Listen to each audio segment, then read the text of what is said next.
I want to welcome all of us to this webinar, and this is part of a series of webinars that have been scheduled on various regions of Partnership for Life, an initiative of IASP to look at suicide prevention in various regions of the world. And then we want to take the opportunity and welcome my co-chair, Professor Murad from Pakistan. Prof, if you could show your face. So we'll be co-chairing. This is going to be presentations from Ghana and Pakistan. And before the presentation starts, I'd like to just make a few announcements just for the purpose of housekeeping, and then we can introduce the speakers. So first is that the webinar will be recorded, and we'll share it on all the Partnership for Life web pages in due course. We'll be taking two presentations today, one from Professor Kazem Malakouti, who is a professor of psychiatry at Iran University for Medical Sciences. And his topic is the achievements and the challenges of suicide prevention programs in Iran. And then we'll take another presentation from Dr. Johnny Andoh-Arthur, who is a senior lecturer of social and community psychology at the Department of Psychology, University of Ghana. And his topic is going to be on Between Patriarchy and Pragmatism, Navigating Research and Prevention of Male Suicide in Africa. In fact, the webinar is going to last for around 1 hour, and each presenter is going to have about 20 minutes, and then 20 minutes will be available for Q&A. However, we would wish that we're going to have the two presentations successfully, and then we reserve the rest of the interaction for Q&A, so we are able to pick up a number of questions for the presenters to address. And I want to encourage that if you have any questions, you can just put them in the chat room. My co-chair, Murad, and I will be monitoring that, and we'll be picking them so the presenters will address. Because this is recorded, I want to crave your indulgence that at least you mute so that we don't get certain responses and sounds which may not be useful, and which may disturb the quality of the recorded presentation. And so, having said that, I want to wish all the presenters well. And I think at this stage, I would want to defer to my co-chair to call in the first presenter. Murad, over to you.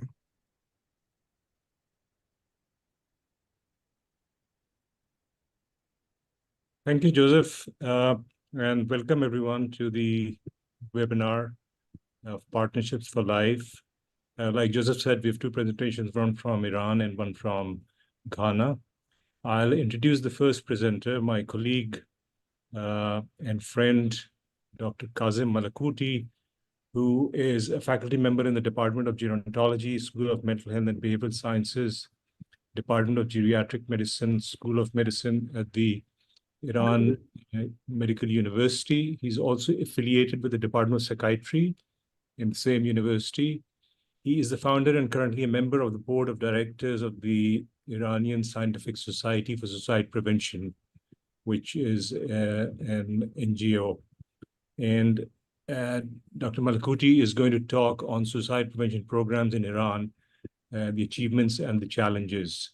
So over to you, Kazem.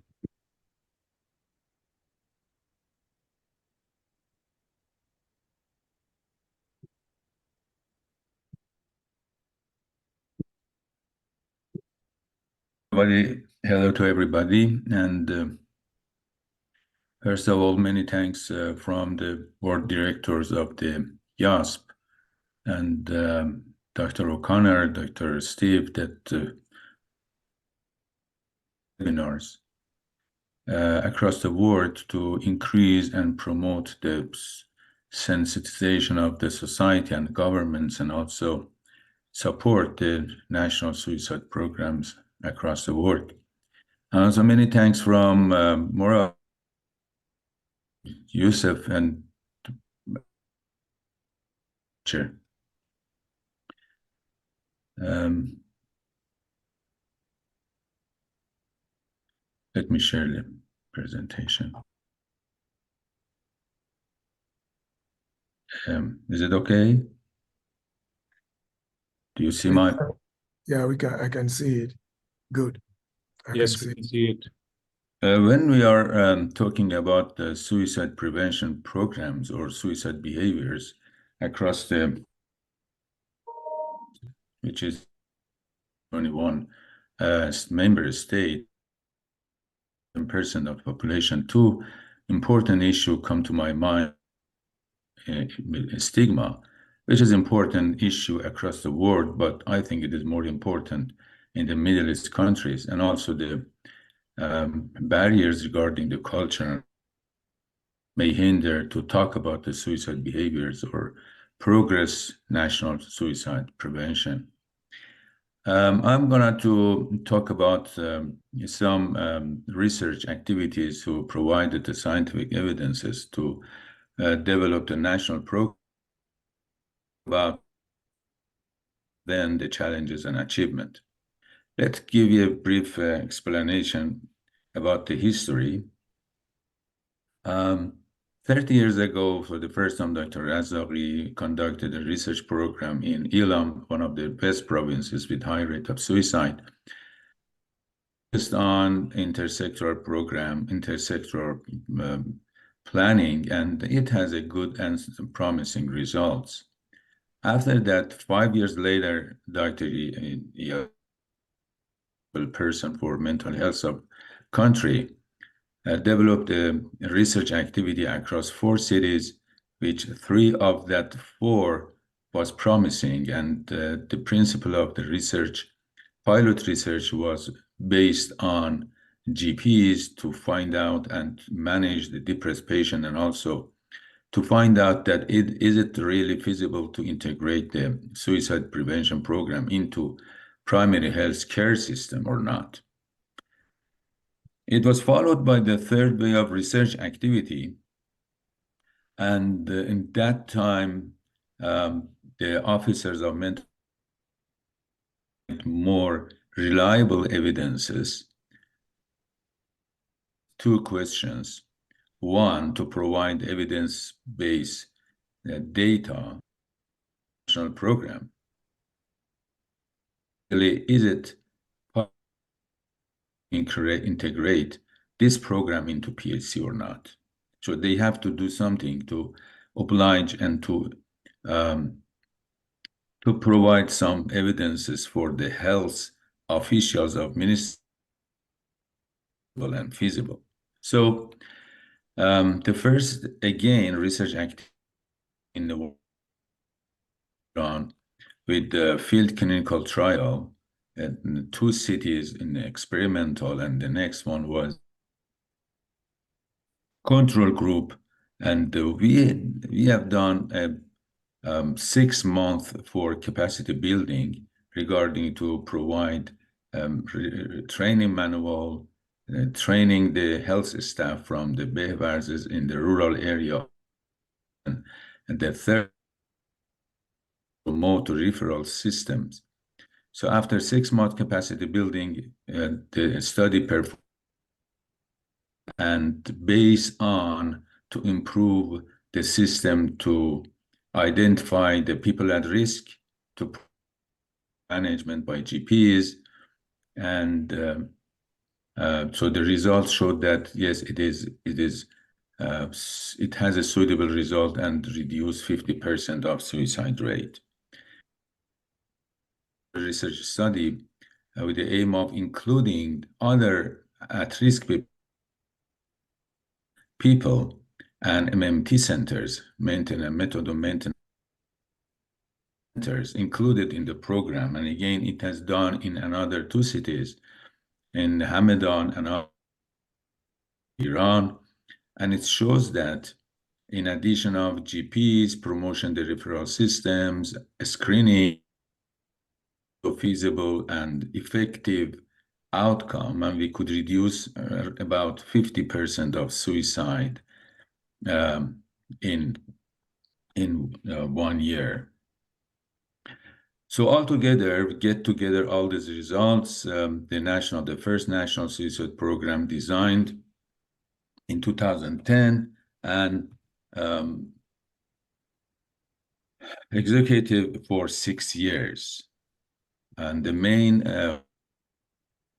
increase the knowledge and skills of different health staff regarding the health staff of the health system, school principals, public knowledge, and increase the data registration quality, provide required services, crisis intervention, increase and promote the quality of reporting in media, and also providing supervision for the GPs and health system, and limit access to the means, particularly aluminum phosphide. In parallel with that, another study done by Hajibi 2009 to provide web-based registry and included 42 University of Medical Sciences and coverage more than 80% of the population. And it shows that the data registration regarding the suicide attempt and suicide improved from 1 or 2 per 100,000 to 3 or 17 death per 100,000. So this web base established almost across the country. So doing this registry system and also implementing execution the natural suicide prevention, we achieved the following. First of all, it was a fact that the suicide is one of the major priorities of health in Ministry of Health. So the results showed that it is important and also it is feasible to integrate this program into primary healthcare system. And also empower the staff, health staff from rural to the upper level of health system, and providing educational manuals, synthesize as much as possible the other stakeholder organizations, like as educational system, national broadcasting system, police system, other governance and local governance. So they made more synthesization across this organization. And more importantly, closed it at the end of the 6 years activity. The Ministry of Health was succeeded to make an agreement with forensic department to exchange the data. Usually the data of forensic medical organization is twice than the Ministry of Health. And Ministry of Health, the health department, needs to verify their data who get from the health system. So by exchange this data, the Ministry of Health was able to provide a reliable data. What was the outcome after 6 years? Look at this. In study that conducted by FMO revealed that around 3 to 4 years, the rate of suicide across 3 provinces, Kermanshah, Elam, and Kerman, with high rate of suicide, it hasn't changed. It has ups and downs, but it hasn't changed so much during these 3 years. But however, the rate of suicide from 5.4 increased to 6. What is the explanation?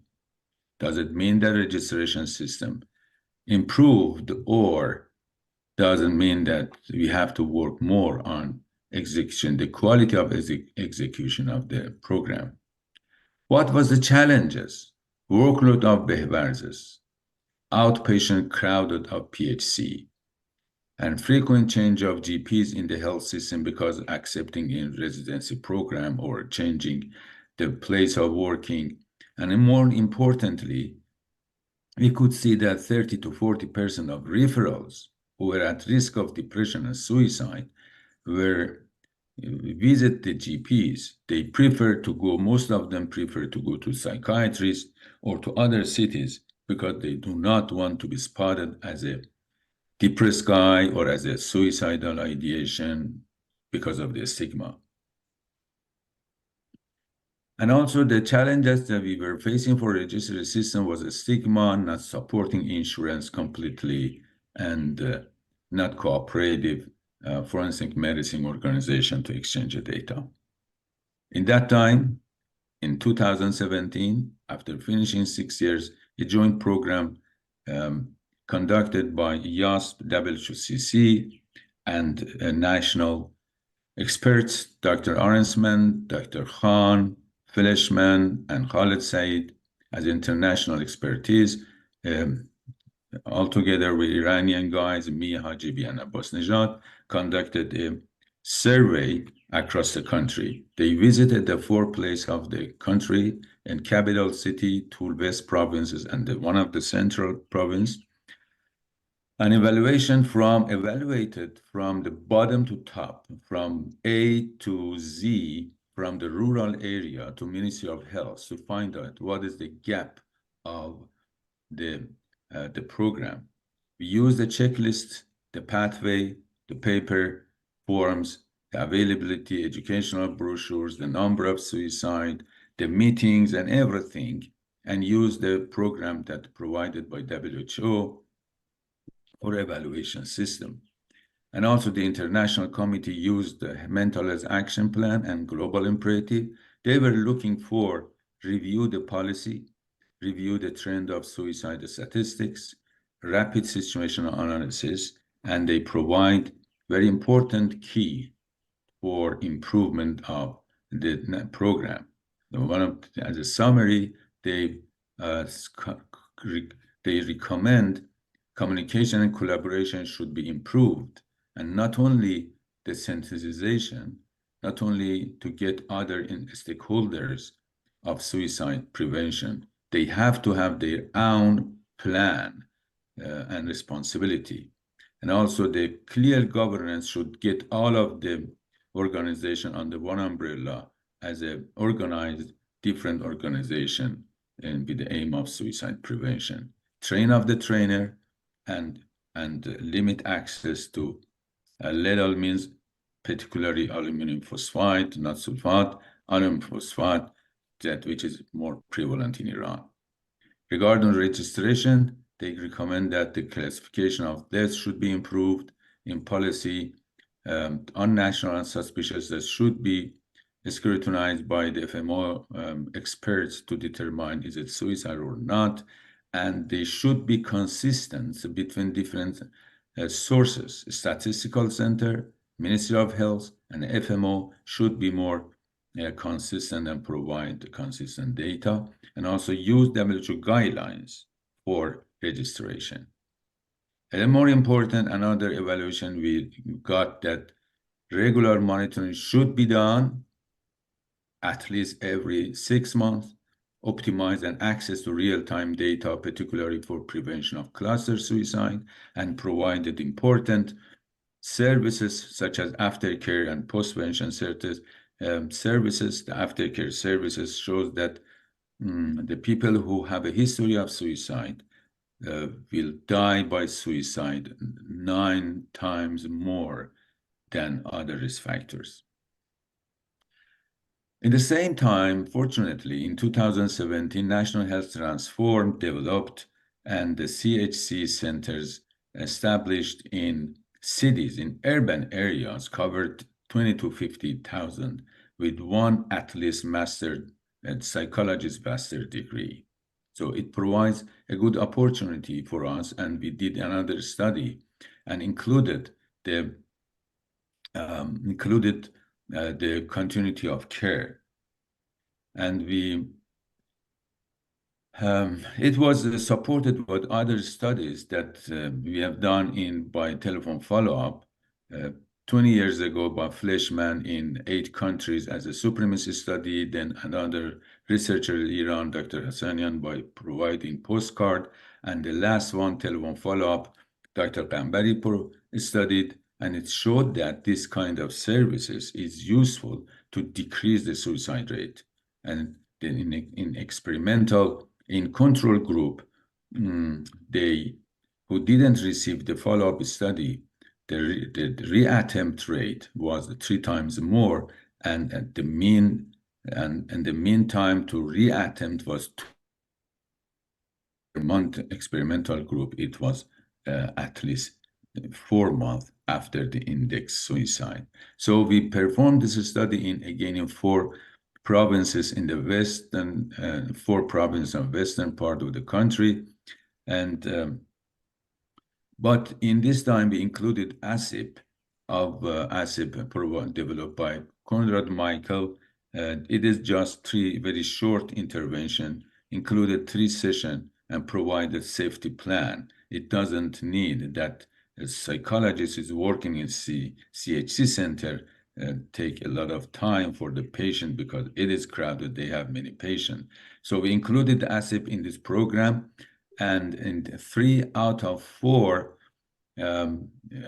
provinces showed that regarding the suicide attempt, the rate was increasing, that it could be attributed that we could supervise and oversee the program and increase the promotion and increase the quality of registration system, but in control cities, it wasn't changed. But regarding to suicide, the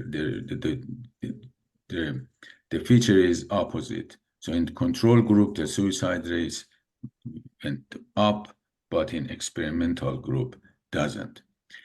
The most important part was related to West Province, West Azerbaijan, which covered the whole cities, the whole 15 districts, more than 3 million population, and it shows that providing aftercare services, continuity of care is able to reduce the suicide rate. So altogether, although there was many barriers, but altogether we provided by including the comments of internationals,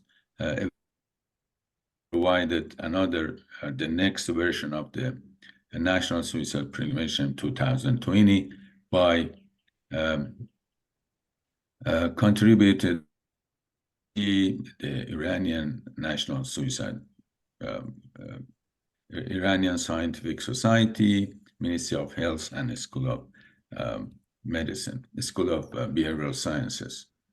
So there was a change in the goals that we provided in 2010 with a specific strategy. But in this time, by using mental health policy and service guidelines package of WHO, we provide a more accurate program, including the action of area, strategy, indicators, and we provided this national program with the specific strategy. I'm going fast because of the time, but we are facing with a very important question. What was the result? Look at this. The suicide rate increased from 5 to 7.5, and some research strategies showed that it has increased 10 to 100,000. When we look at the local programs, it is very successful in Kerman, Azerbaijan, Lorestan. But when we look at the national, there is a big question mark. Why? My understanding is that careful execution, regular monitoring, and intersectoral collaboration, as mentioned by international committee, it is very important. Although sensitization is very, very important. Look at this, in 2022, the Minister of State, who was headquarter of prevention for social injuries, the suicide prevention was one of the important issues that discussed in this committee, was the headquarters.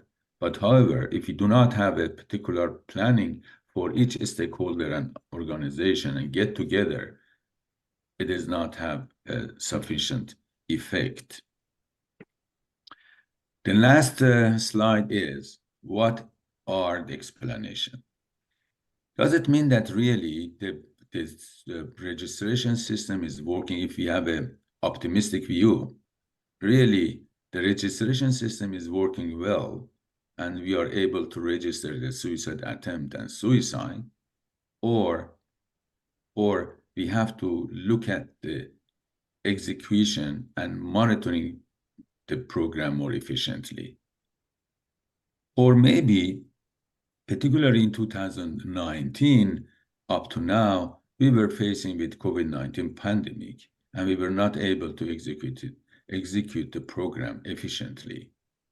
And also, maybe we should focus, the program should be focused more on hot geographical area, such as in western part of the country, we shouldn't focus on the whole nationwide.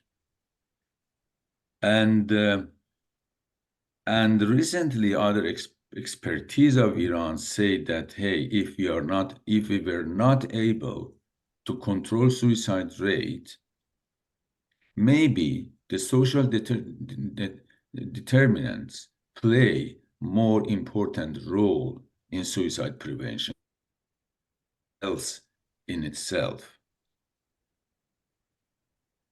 So they believe that the social determinants in Eastern countries working more effective on suicide rate than in Western countries. And the last one, not least, that we are seeing in the last 2 or 3 years, that the approach to suicide in Iran is changing, and it is more concerning because the approach is changing on suicide from health approach to political and security approach. So what is the result? It may hinder working more on suicide. It is not a health problem. It is a security problem. It is a political problem. So I am afraid if this approach expand step by step, maybe it is it makes more barrier to work on suicide behaviors. They encourage the people, encourage the experts to work on hope and happiness instead of suicide. So we have to think about that, and it makes, again, more difficulty access to data. Thank you very much for your patience and listening to my lecture. I'm waiting for your comments and suggestions. Thank you so much. Thank you very much. Thank you very much. Thank you very much.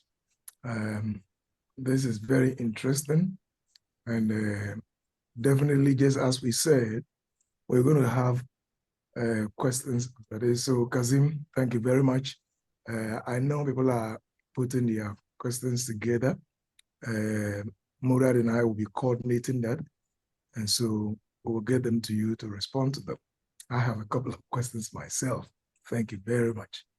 And so let me quickly go ahead and introduce the second speaker as we planned, that they will be presenting in succession so that we can take all the questions together. So please kindly note your questions. When John is done, we will come back to us. So Dr. Johnny Andoh-Arthur is a senior lecturer of social and community psychology at the Department of Psychology, University of Ghana. Over the past few years, he has taken suicide prevention into the area of male suicide, one of the areas that we don't pay attention to. And it's a big issue in this part of the world. And he has been leading this. I think the last time he did a presentation for Be for Life in the Africa region, a part of this came up seriously, and discussions were quite very interesting. So his topic is Between Patriarchy and Pragmatism, Navigating Research and Prevention of Male Suicide in Africa. I should quickly add, Dr. Johnny Andoh-Arthur is currently the secretary for the Ghana Association for Suicide Prevention, and is ardently involved in community prevention programs in various communities in Africa on various mental health issues. Top on the list is suicide. Dr. Johnny Andoh-Arthur, you are welcome. The floor is yours. Thank you. All right, Prof, thank you so much. And thank you, the organizers, for inviting me to this webinar.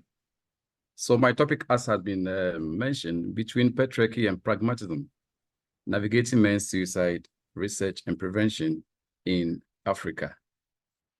All right, so we all know suicide as a global health problem. And one of the things that keep on,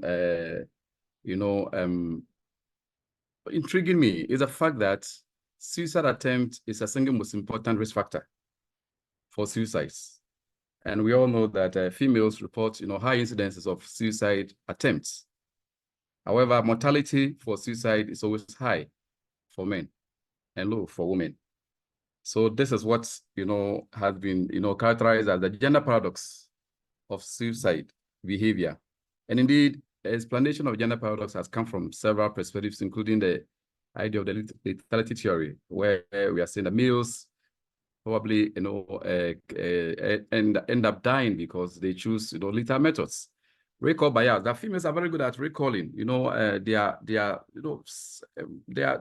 depressed. They are depression. They are, mental health issues, and so they are more able to report these problems and seek the help for. Again, the issue of differential rates of depression and alcohol. Females report high incidence of depression, but they seek the help for. But males also are engaged in alcohol and virtually, are overrepresented, aspect of what alcohol behavior, yet they don't seek, the help for. Indeed, this has also been explained from the angle of socialization, that societies actually want to socialize people to adopt suicide as a method. I mean, for males, it's a script within countries, within societies. So males will more often, go for a suicide for various reasons. But females in some countries will see suicide attempt as a more feminine behavior, right? So the area of male suicide indeed is been characterized as a silent epidemic. Silent because we do not talk about it. It's an area that we are not focusing much attention. And as the coach has said, this is an area I think we are really not focusing so much attention on. And so it is silent.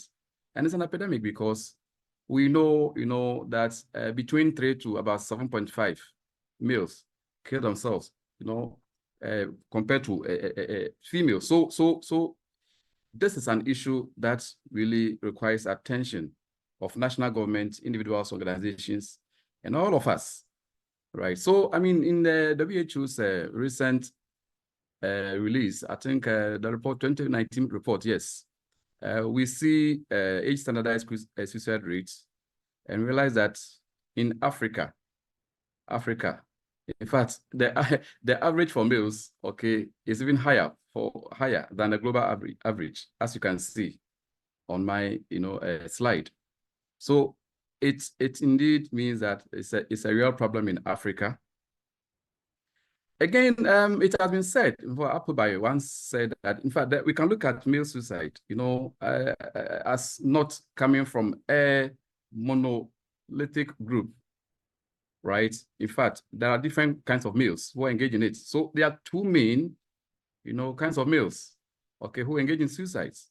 We have those who actually suffer mental illnesses, and therefore suicide will come as an impulsive behavior. Suicide may be a consequence of mental disorder. It can also be, a symptom of an underlying mental disorder. But we have a group of males whose suicide are basically as a result of the fact that they are going through social, political, financial, economic crisis. So more or less, these are people who are defined by socio-political, circumstances, and for which they see suicide as a solution to resolve these, crises. And so explanations for these have come from mainly two main areas. Biological factors, testosterone, of course, is implicated.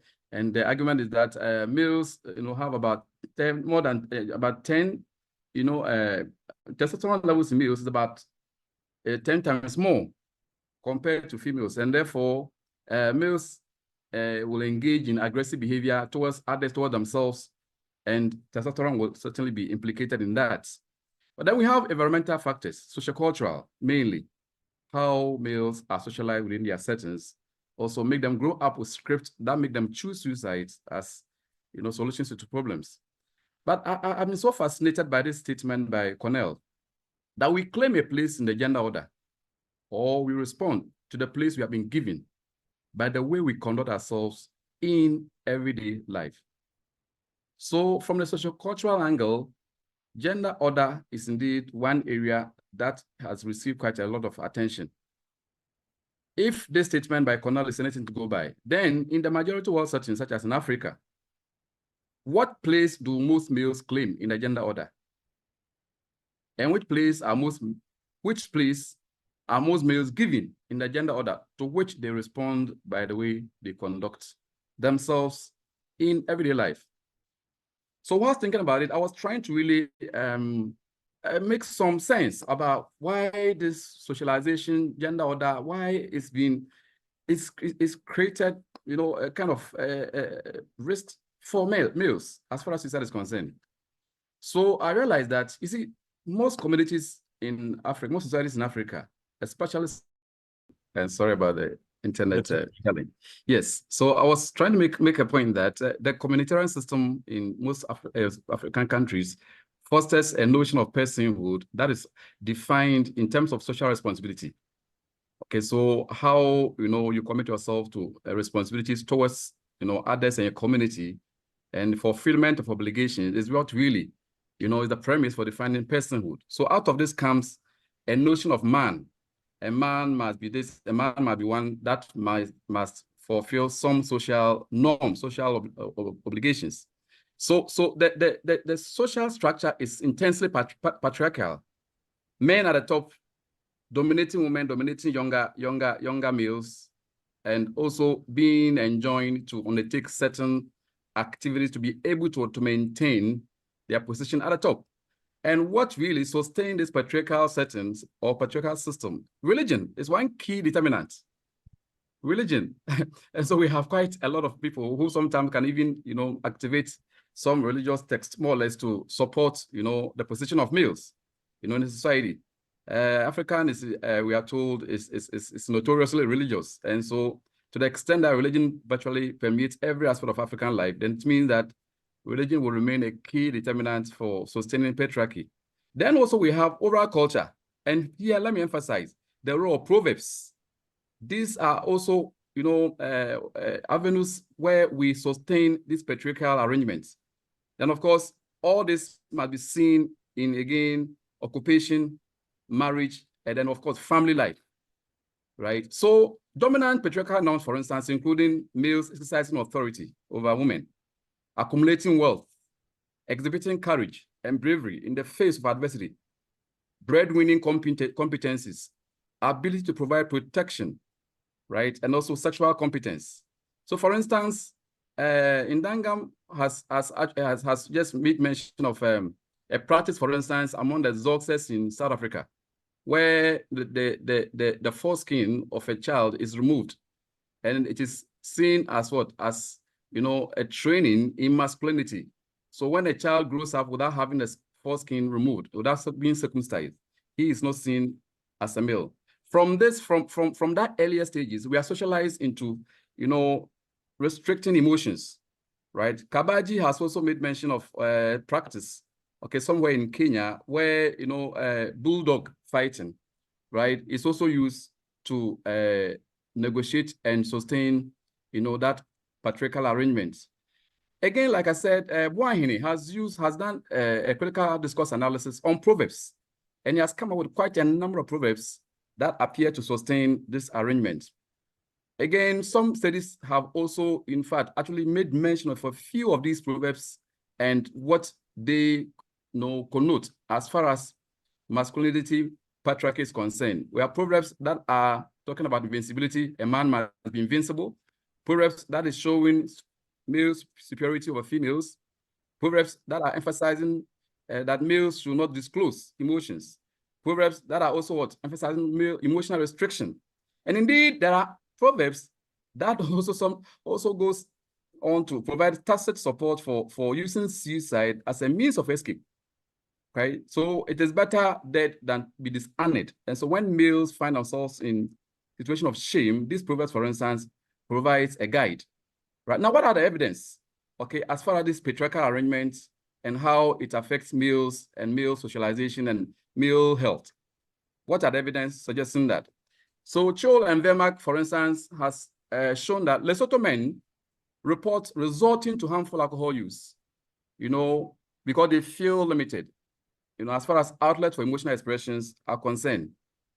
Oran Reju has also done a study where he shows that people are actually seeing admission of sickness to be a feminine behavior, right? It is not a thing of a pride for a head of a family to go to the hospital, right? It's a sign of weakness. This is something that, again, is ingrained in the socialization, process. Now, for all these, if you put it together, indeed, recently, one Nigerian novelist, a playwright, a celebrated one, for that matter, Ngozi Adichie, recently characterized the situation of males in Africa as a cage. That because of these socialization practices that really appear to restrict males from opening up, males are in a cage. Now, this conceptualization or this characterization, what implication then does it have as far as male health are concerned? We have had a study from South Africa where Messner and co try to find out from young males what they say about non-suicidal, behaviors, non-suicidal behaviors, self-harm behaviors. And this is a quote from one of them, right? Men, we cannot cry, and we can talk about our feelings, and sometimes they just feel like we rather will go through it because we don't want to be labeled as a woozy. So by opening up to actually disclose your emotional problems, you are a weakling, right? Banjis did a study again also to find what males say concerning suicide. What do they say about suicide? Here again, you see clearly that males will keep to problems that they are confronted with rather than opening up. So for instance, some would said, and I quote, "I was depressed about my job, my wife." And Elijah said, "I could not find a job." It said, "It's difficult, especially if you have to provide for yourself." So most of the emotional challenges they are going through are really, coming out of, family provision, male, female, and more or less a male asserting a certain responsibility as a male in the house. This is a context from which a lot more males really, have some of these emotional challenges. Kiza also did a study in northern Uganda. And then again, males found constrained livelihood as one key challenge, underscoring and underlining their suicidal tendencies. Edin Kra in Ghana here to also did a study, that he actually did a newspaper analysis of a report of suicide. And again, we are having people who will choose suicide because of sexual impotence, right? I have also done a study in Africa with my colleagues in Ghana here, and I found loss of economic control, breach of patriarchal norms, and threat to sexual competence as key triggers of male suicide. And all these things actually produce situation of shame, and a lot more males adopted suicide as a means of escaping the shame that came with all these challenges. But I found that in Ghana here, what the males actually did was that most of them resorted to alcohol use. But the interesting finding in that study was that we saw alcohol as having, different, functions, varied functions as far as suicidality is concerned. Males would take to alcohol as a medication. Because of a lack of social competence, they are unable to verbalize, and therefore alcohol is used as a means of resolving their sorrow, resolving their problems. For others, they also use it as a metaphor of distress. So once they engage in alcohol, in a way they are articulating, they are verbalizing their internal struggles, because they lack the social skill to be able to open up. And so by drinking, it is expected that people will get to know really what is happening and then find out what is challenging them and probably get them help. Then we also found that males actually use the alcohol as a means to the suicide. They take in the alcohol to numb the pain that come with killing oneself. So alcohol has varied functions, as far as suicidality is concerned, in my study in Ghana. But what I have found is this. I found two key paradoxes in the situation of male suicide, especially in Ghana. This is due to the fact that for some males, when they are constrained as far as financial and economic control is concerned, oftentimes they need to depend on their spouses who are economically viable. And indeed, I came across, data. I had data that suggested that these economically viable spouses were ready to support their, husband who were going through financial difficulties. Unfortunately, the men actually interpreted this as emasculation. So survival was seen as emasculation. So when you have lost your job and you have to depend on your wife, they interpreted it as what? As they not being men enough. And so I had one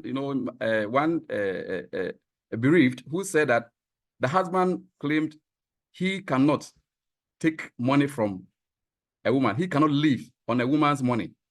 Meanwhile, this was a man who was having a lot of challenges with financial, issues. Then again, I also saw another paradox. The paradox has to do with the social context.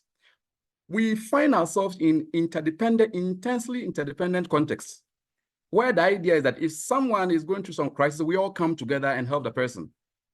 Unfortunately, what is appearing to be the case is that when males find themselves in some of these challenges, especially economic challenges, they are made to face it alone. They are made to face it alone. And the refrain is that you need to be independent. You need to be independent, forgetting the fact that the person is going through challenges and therefore he needs help. So this is also another paradox in the context, which requires that probably we look at our social, context and see how best we can do a lot of education, more or less, to change, how we conceive male in the context of Africa. So what are the pragmatics? What are the realistic things we can do within a context such as this? In terms of prevention, I will go with what some scholars have suggested that, well, let us create awareness at the individual level, right? Males should open up about their crisis. Males should not see anything wrong about seeking help. At a community level, we should also encourage people to be there to support, because community thrives on interdependence. And therefore, when someone is going through crisis, it is important and incumbent on everyone to just extend a hand to support the person. We also need some governmental, commitment, some willingness at the level of the government to ensure that, situations that create economic challenges for males will be well attended to, or probably we can also promote some welfare activities, more or less, to support males in crisis, because they need to be in financial control, economic control, to be able to provide for their dependents and therefore be men. Then, of course, we should also do psychological referral.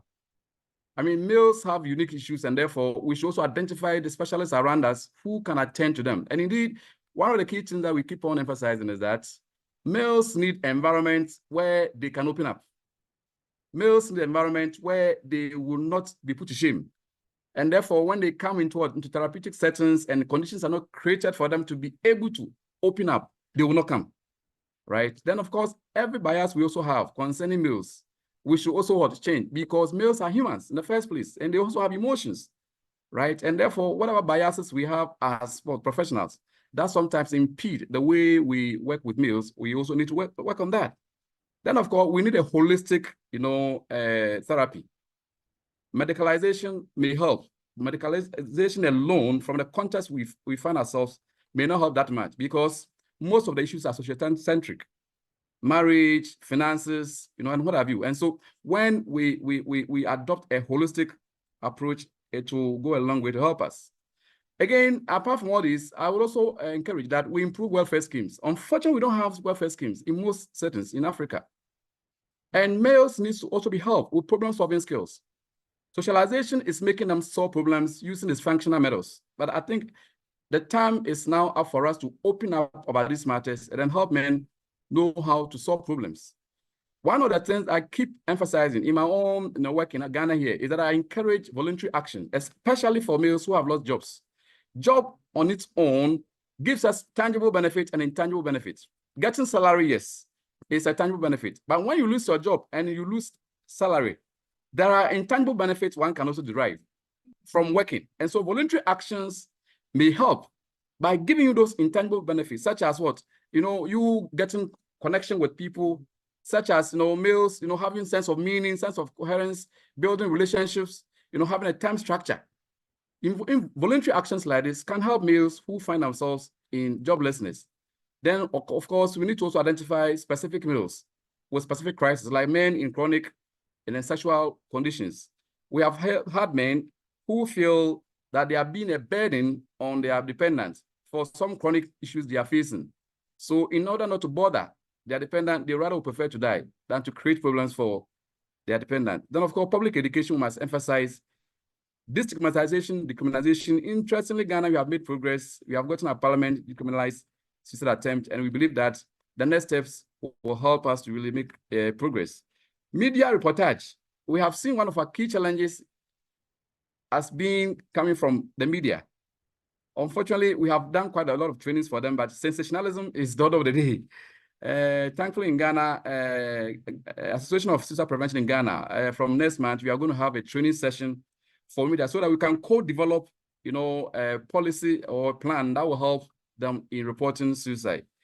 Then, of course, access to suicide, we need to restrict as well. In terms of research, the key challenge is that we're having a lot of challenges researching male suicide in Ghana, in Africa as a whole. One, they will not open up about their conditions. And so for most studies that I have reviewed, these are males who are struggling. There are other males who may be economically viable, but they are going through other forms of challenges. Unfortunately for these males, they find it difficult to open up. It is only males who usually are lower on the socioeconomic ladder that easily lend themselves and open up for research. And so I think we need a lot more funding to be able to reach out to all categories of males. We need national suicide prevention. When we have a policy like this, it will guide us on basically how to help, improve the mental health sector, decriminalization, what next? In Ghana, for instance, we have decriminalized suicide. What next? We need to also have a policy that will guide how best, right, to, manage suicidal issues. Effective surveillance systems is one of the key offshoots of suicide prevention policy. We need, a system that can help us have a surveillance of, male suicides or suicide in general, just so we can have data to work with. And like I said, our key challenge has always been funding. And here we are hoping and praying that we can get partners who work together with us, just so we'll be able to delve deep into this area and then share knowledge. And we are also proposing that we should indeed open up research and then involve a lot more suicidal bereaved persons. They may have lived with these males, they may have had quite a lot of information about their lives and all that. We can interview said people, we can have studies using these people as a population, and then learn quite a lot from them. Then we also need to expand research using qualitative research, just so we can understand the stories behind, the suicides that a lot more males find themselves. So I will end by making an appeal, and I think I've said it, and I want to reiterate. What we need is partnerships for research and for male suicide prevention. It's a key thing that we are hoping and praying that those of us in Africa, we can have colleagues in various parts of the world to come together, just so we'll be able to share knowledge and support each other, learn from each other, and be able to effectively, reduce the incidence of male suicides in Africa. This will be the end of my presentation. Thank you. Thank you very much. Johnny, thank you very, very much. I want to defer the Q&A session for Murad to coordinate that. Murad, please, over to you.